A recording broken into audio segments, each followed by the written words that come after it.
చాటున పిందెను చూస్తా, సోకు తీగల్లో పండును కోస్తా, నువ్వొస్తే కప్పిస్తా ముద్దుల ముంతమ్మ.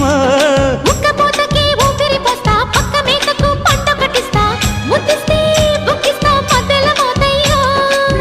ఓలమ్మో పుకారులు షికారుగా రావమ్మో, ఎదలు ఎడెక్కిస్తే ఎట్టాబులమ్మో.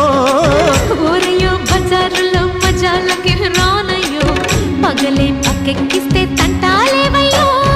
మిట్టిల మీదున్న మిస్సమ్మయ్య సంటే వడ్డీలతో పాటు ఒళ్ళోకి వస్తుంటే పొగరు చిల్లకల్లెగిరి పడ్డనే పడుచు పైటల్లో రెడ్డు